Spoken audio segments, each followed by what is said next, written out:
listening to Good to Grow, a podcast for budding green thumbs. We'll dig into the fun, frustration, and science of growing your own food and flowers in Alberta. For even more tips, join our Facebook community, AMA Good to Grow. Hi, I'm your host, Sandra Spironis. Harvesting season is here, which means enjoying all the tasty delights we've been growing over the past few months.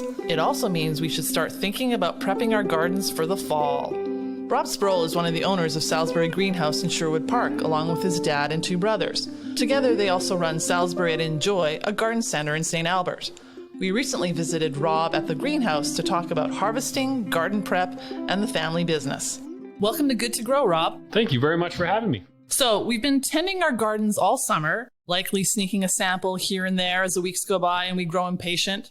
If you're a beginner, how do you know when your vegetables are actually ready to pick? Well, as a good rule of thumb, if they don't look like they should look for a vegetable, they're not ready to go. So if you pull up your little carrot and it's still, pencil thin, it's not quite ready yet. If it looks like the cherries and the raspberries are good to go, chances are they are. Okay, so which vegetables are usually ready in August? So in August, basically, you're going to get a lot of your leafy vegetables, your salad greens, of course. They've been ready on and off for a while. Your peas are probably almost past. Your beans are coming up really nicely now. Your bush beans and then your scarlet runner beans your pole beans are going to be after this. They're a little longer. Don't even think about your root vegetables yet. Your carrots, your potatoes, your beets. Those come later. So potatoes are going to be like early September or so.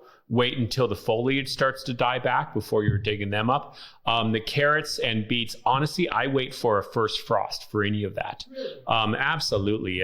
Let them get nice and thick, but do be thinning them. Do thin them out. Otherwise, you're going to get the weird kind of carrot dance kind of wrapped around each other thing. But your fruit, your raspberries, strawberries are almost done now, but your raspberries are looking great. If you grow Saskatoons, apparently they had an amazing year, and the sour cherries in my yard are plentiful. There was a big scare a little while ago during the big heat wave that the same thing would happen to us as happened in the Okanagan Valley, where the fruit would literally cook on the vine. That didn't happen, so thank goodness for that. It seems to be pretty smooth sailing. That's great. I was just going to ask, how have the heat and the smoking conditions affected this year's harvest here? There doesn't seem, of the fruit and edibles I've had in my yard, I don't notice a taste difference. If the smoke is really, really thick, the fruit can actually suck it in and can actually get a bit of a smoky flavor. And that's not good because that means it's sucking in all the micropollutants and all the nasty bits floating around with the smoke. So the plants, it didn't do the plants any favors, all that smoke, and I'm sure it didn't add to the nutritional content, but I don't see any problem with the fruit. If you're unsure, give it a wash, and if any micro sediment settle on the fruit, you can wash it away with that. Right. Are there any tips or tricks that you can suggest when it comes to harvesting your vegetables? Like, do you need to pick at a certain time of day? Do you have to be careful, lovingly? So many tips and tricks, and you got to pick on a full moon. You got to wear certain shoes. There's so many different things. A lot of people say pick first thing in the morning because there's a lot of sugars. Then other people say pick at the peak of the afternoon because the sugars respond with the heat. Honestly, I can't think of any offhand that I really believe in. Just don't be in a hurry. Don't be in a hurry. I mean, if you grow in the Brussels sprouts, wait. They're supposed to be ready for Thanksgiving for a reason. Your root veg, wait. A lot of this stuff just hold off on. Not much is ready yet. Even apples are delayed this year, so they're not quite ready. So, be a little patient and have a few samples. But even like sour cherries, for example, when they look ready, they're nice and bright and red like they're turning right now. It's still a little while before they actually get really nice and sun-kissed and sweet. So it's that waiting game. It's also a bit of a gamble, hoping that we don't get a big hailstorm to wipe them out. Fingers crossed. You mentioned apples are delayed. Why? I think it was the heat, but I'm hearing from a lot of people that my apples are just past crab apple size right now. They're just starting to pink. So a lot of people are blaming the heat on that one. Okay. You mentioned for people to be patient and not pull up their vegetables too early. How do you stop yourself from doing that? You pull one up at a time. And so you pull one up, you see you eat it, and you pull the next one up, you see it's not ready, and you stop. Because I understand if you're growing your own food, there's a point of pride there. And it's a wonderful thing to do. It's what a sense of dignity. But, you want to be the best you can. So hold off a little bit. But certainly when things are coming ready, when your fruit's coming ready, things like that, do get in there and enjoy it. Raspberries are absolutely peaking right now. Get in there, eat them up. At my place, a lot of the fruit doesn't make it in the door. And that's the way it should be. Of course. I know you can also harvest seeds from your garden. What do you need to consider if you're a first-time seed collector? So there's a real science to collecting seeds. And some plants you can harvest seeds, sometimes you can't. As a rule, the really fancy kind of annuals you get, the petunias, the bacopa, kind of the designer bedding plants, you won't be able to harvest seeds. They're going to be pretty sterile. They've been so stretched out genetically, they don't know which way is up anymore. So the ones to harvest seeds from are the more classic perennials. And, the poppies are the classic because you get the poppy head, the poppy falls, it dries, and you don't harvest the seed again. Don't be in a hurry. For poppies is a good example because you wait until that head is brown, and when you shake it actually sounds like a baby rattle. That's when the seeds are ready, when they're hard and dry. Other than that, honestly, a lot of times, like in my garden with perennials, we choose a lot of really naturalized perennials.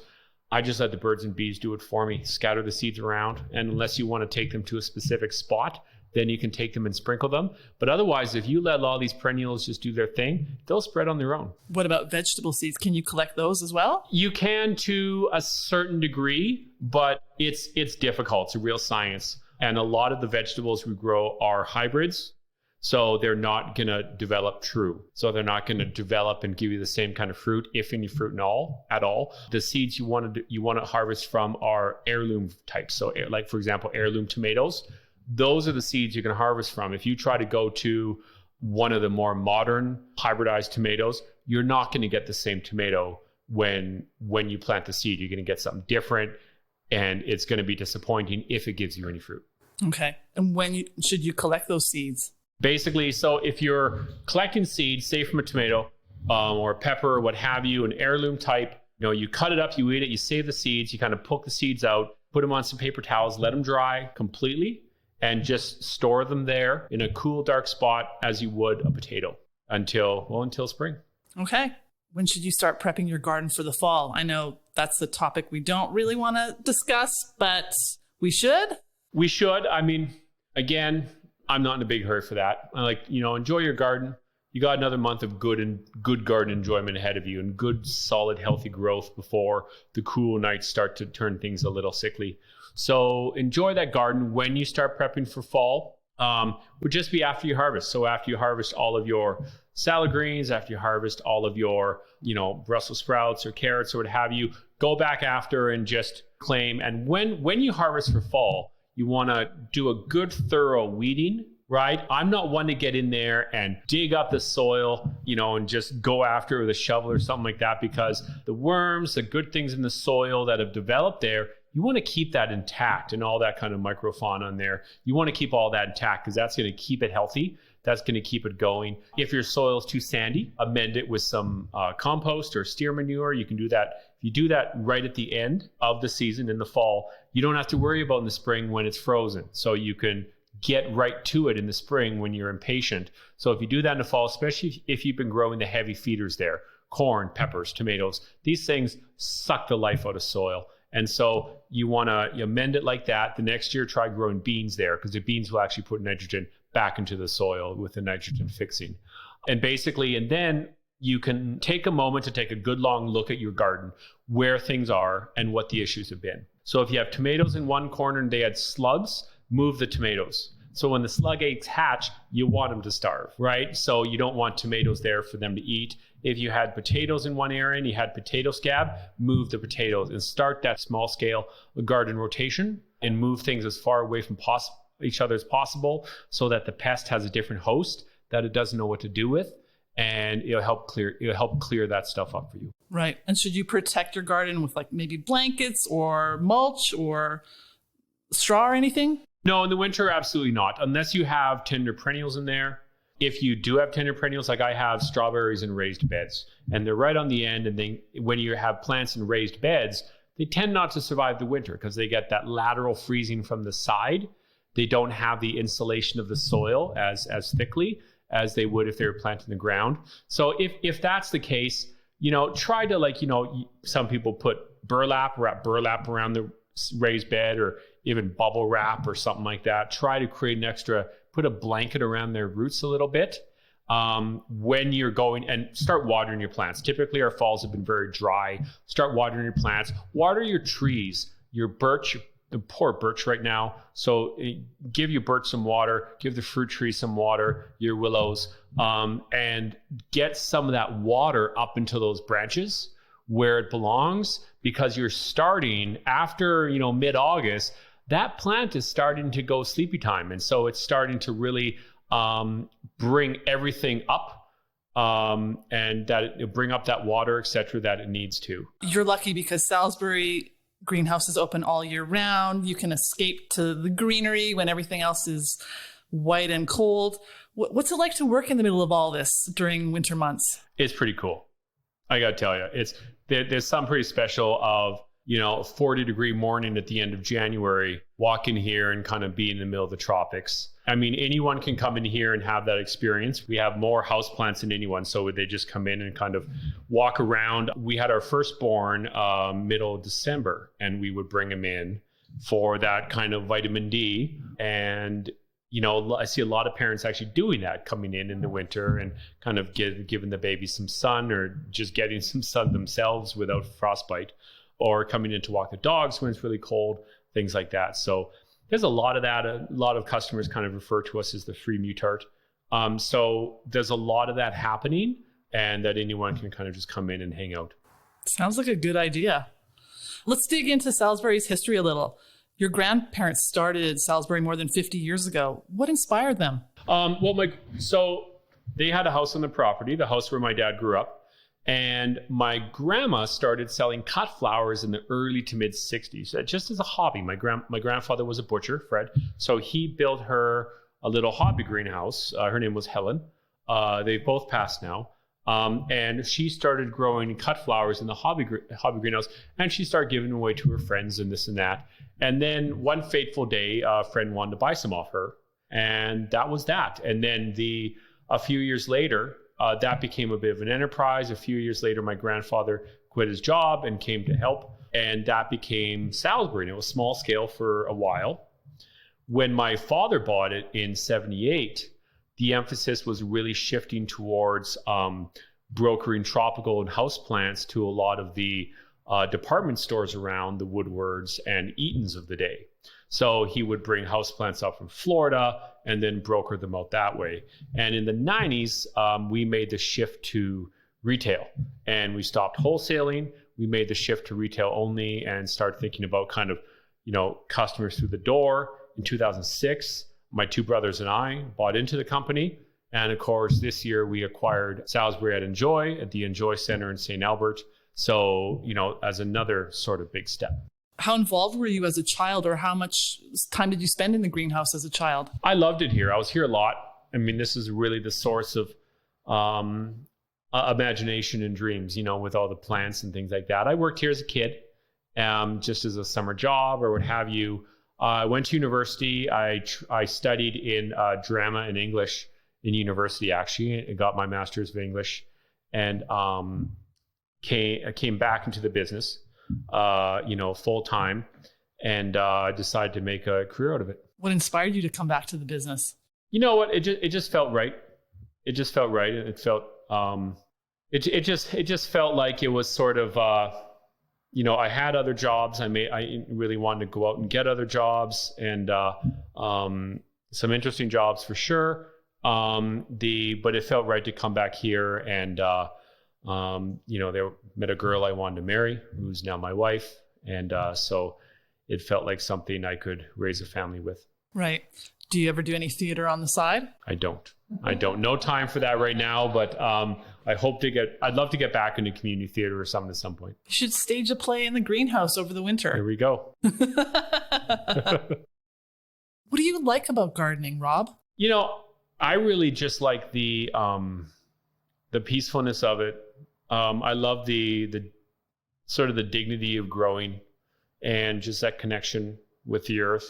There's something, fundamentally empowering about gardening. Something fun. Well, I mean, it's science now. I mean, there's a microorganism in soil that has the same effect on your brain as Prozac, and you bring it in topically through your fingers. So gardening itself is an antidepressant, and it really just connects us with the earth. It gets us healthy food that we normally wouldn't have had otherwise. And now we have, 3 little kids, kind of ages 1 to 8, and they get into the garden, and that's a whole different kind of wow, is watching them engage with the strawberries and, going through looking for the carrots and things like that. Nice. Making connections and building communities, I know, are also important to you. What are some of the projects you've been working on? Well, the idea of community is really important because a garden center to me is a unique business because it is a community hub. A garden center I see it as a meeting place of the community. We've done some things. About 9 years ago now, I started the Salisbury School Gardens project. So we started putting raised beds and 2 kind of 8x4, I think, raised beds in schools who applied for the project, and no cost to them. We partnered with the County of Strathcona. I think they are in 24 schools now across the county. Now, of course, with the Enjoy, we want to expand that to other counties in the region, in the capital region, and kind of really grow programs like that. We've sponsored the enrichment garden at the zoo for a number of years, and that is a wonderful thing. Amazing stories from that, like growing a pot of stevia, which is kind of this sweet herb, but a no calorie sweet herb for Lucy, who loves sweets, but is a diabetic. And seeing Lucy come along and just wrap her trunk around that pot and just rip it to pieces and really enjoy it. So there's just been some wonderful outreach there. How did you go about designing the enrichment garden? It was a work in progress. We worked with the zoo. We worked with the Edmonton Horticultural Society. And honestly, it started out as a few beds, and then it turned into 10, and now I think it's about 20. And it's just a great thing. And they grow a variety of food to feed the animals, but also to provide stimulus for the animals. The corn husks go to, I believe, the monkeys, who just, they love the texture of them. So there's a whole bunch of things that they do with this stuff. I know a lot of Albertans started gardening for the first time during the pandemic. What do you think will happen once life slowly returns to normal? Well, that's been the big question in our industry, is all these people who have come into gardening, what's going to happen? And I'm of the opinion that COVID-19 will have the same long-lasting sociological effects as 9/11 20 years ago. When 9/11 happened, you saw the emphasis move from gardening for public spaces, front yard, for example, kind of to keep up with the Joneses.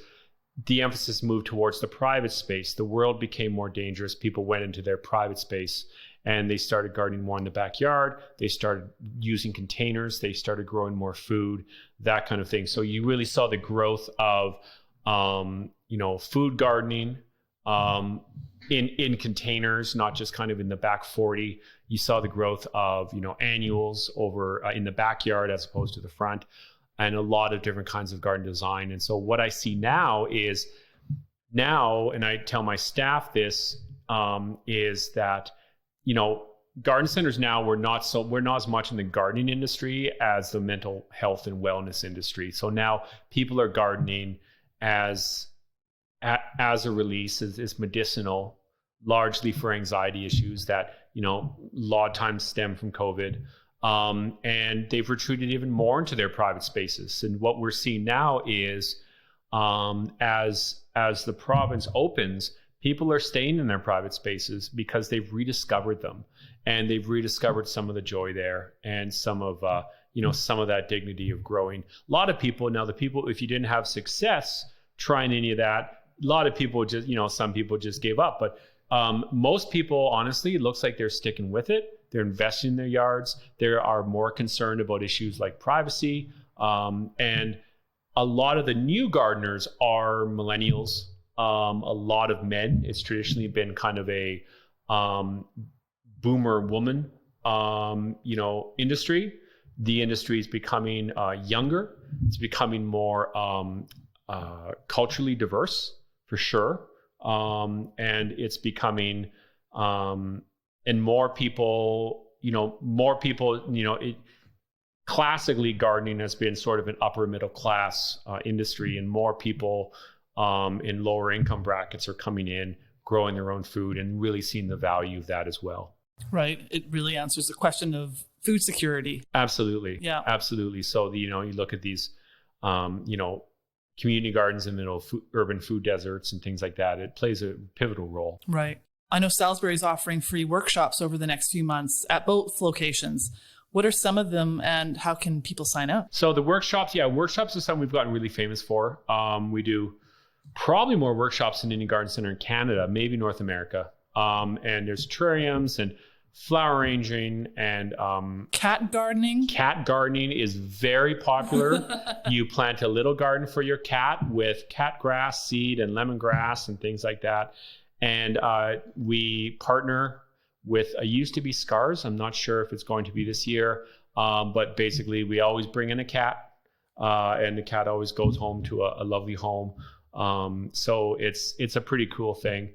And so that's there. It's all at salisburygreenhouse.com, all the different workshops, things like that. That's amazing. Thank you so much, Rob, for your time. Thank you very much. Rob Sproule is one of the owners of Salisbury Greenhouse in Sherwood Park and Salisbury at Enjoy in St. Albert. Growing your own food or flowers? Drop us a line at goodtogrow@ama.ab.ca. We might feature you in a segment we call The Plot Thickens. For this segment, we want to hear about your garden. We want to know what you're growing, what gardening means to you, or any questions you might have about growing food and flowers in Alberta. In this installment of The Plot Thickens, Allison tells us about her Monstera. My name's Allison, and I am a green goods worker here at Salisbury, but I get my hands dirty with any type of plant that I think I can handle. I like seeing progress. I like having something to give back and starting something that's super small, growing it super big, very forgiving and gratifying and fun. I love house plants. My room is covered in plants. Pothos are my favorite, same with ZZ plants, because you can leave them be for months at a time and they won't die. They live forever. And then vegetables, I like tomatoes and basil and mint and strawberries, all sorts of things. I'm currently growing a Monstera plant from like super duper tiny, maybe like 2 inches tall, and now it's about 6-7 inches tall with lots of new leaves coming in, and I'm excited to see where that one takes me. I think it'll be very successful and fun. They can get to be like 6-7 feet tall, and then lots of leaves. The leaves are bigger than dinner plates with lots of splits in them. So it'll be super cool to see that happen. Thanks, Allison. Share your gardening adventures or questions with us, and you might be featured in an upcoming installment of The Plot Thickens. Send an email or voice recording to goodtogrow@ama.ab.ca. Thanks for listening to AMA's Good to Grow podcast. I'm Sandra Spironis. Happy gardening. Good to Grow is produced by the Alberta Motor Association. If you enjoyed this episode, follow us on Apple, Spotify, or wherever you get your podcasts. For even more gardening tips and tales, join our Facebook community, AMA Good to Grow.